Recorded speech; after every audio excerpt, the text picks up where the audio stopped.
प्रताप सरनाईक यांनी महाराष्ट्र राज्याचे परिवहन मंत्री म्हणून पदभार स्वीकारला। महाराष्ट्र राज्याचे नवनिर्वाचित परिवहन मंत्री म्हणून प्रताप सरनाईक यांनी मंत्रालय येथील दालनात पदभार स्वीकारला। त्यांच्या स्वागतासाठी विभागातील वरिष्ठ अधिकारी कर्मचारी उपस्थित होते। यावेळी त्यांनी प्रसार माध्यमांशी संवाद साधला। पदभार स्वीकारल्यानंतर सरनाईक यांनी वयोवृद्ध आणि महिलांना 50% सवलत याप्रमाणे अनेक हितकारक निर्णय घेतले जातील। राज्यातील जनतेला अधिक चांगल्या आणि सोयीस्कर परिवहन सेवा देण्यासाठी प्राधान्याने प्रयत्न करणार आहेत। राज्य परिवहन मंत्रिमंडळाचे उत्पन्न वाढवणे व एसटी कर्मचाऱ्यांना जास्तीत जास्त मूलभूत सुविधा उपलब्ध करून देणे याकडे प्रामुख्याने भर राहणार असल्याचे त्यांनी सांगितले। एसटी महामंडळात सुसूत्रता आणायची आहे। एसटी ही तळागाळातील जनतेपर्यंत पोहोचविण्यासाठी काही कठोर निर्णय घ्यावे लागले तर मी नक्की तशी भूमिका घेणार असल्याचे त्यांनी स्पष्ट केले। हवेतील प्रवासी वाहतूक आपण जर चालू केली तर देशातील महाराष्ट्र राज्य हे एक नंबरचे ठरेल। नफा कमावणारी परिवहन सेवा म्हणून आपल्या राज्याची नवीन ओळख निर्माण होईल, हे माझे विजन असल्याचे प्रताप सरनाईक यांनी स्पष्ट केले।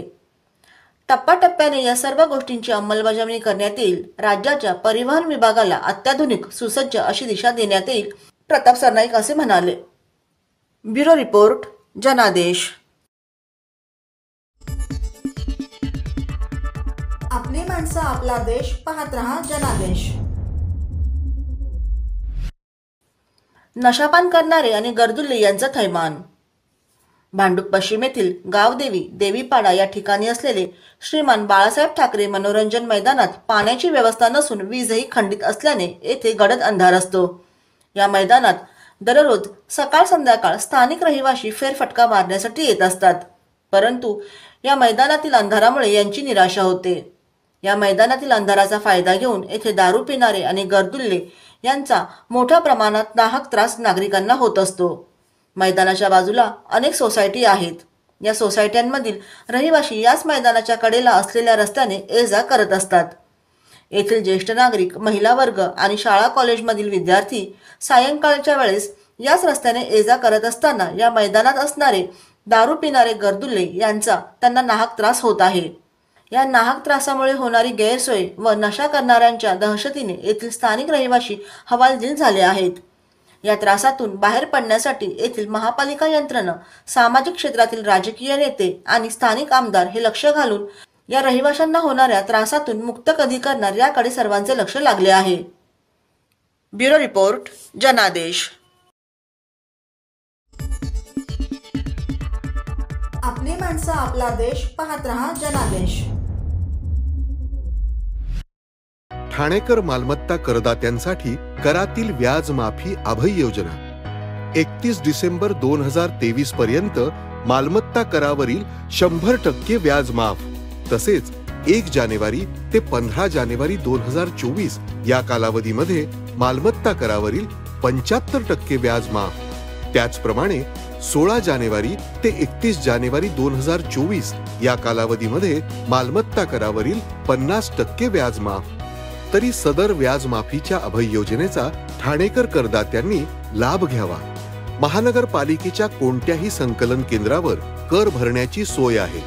एटीएम, डेबिट, क्रेडिट कार्डद्वारे कर भरण्याची सुविधा उपलब्ध करून देण्यात आली आहे।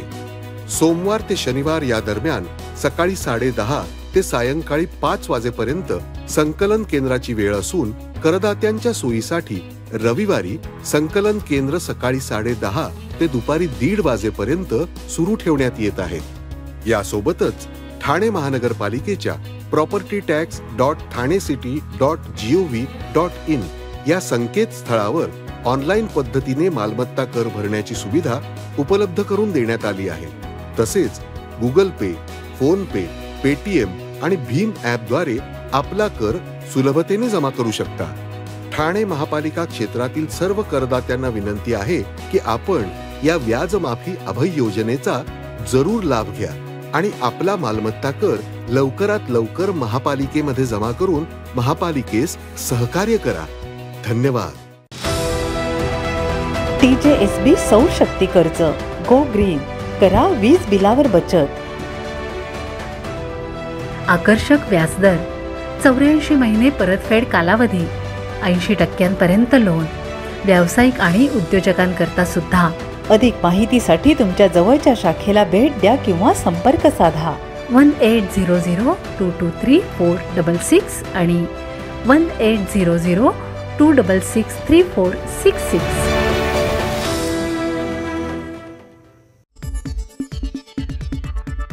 आपली माणसं आपला देश पाहत रहा जनादेश. मोफत नेत्र आणि मधुमेह तपासणी शिबिराचे आयोजन.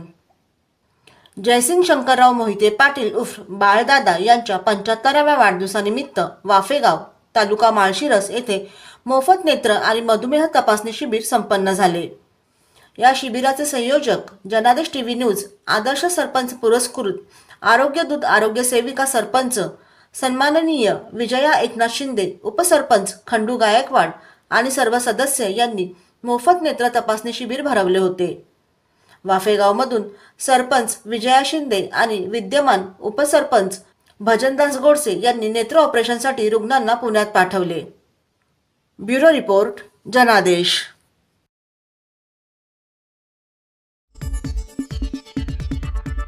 आपली माणसं आपला देश पाहत रहा जनादेश.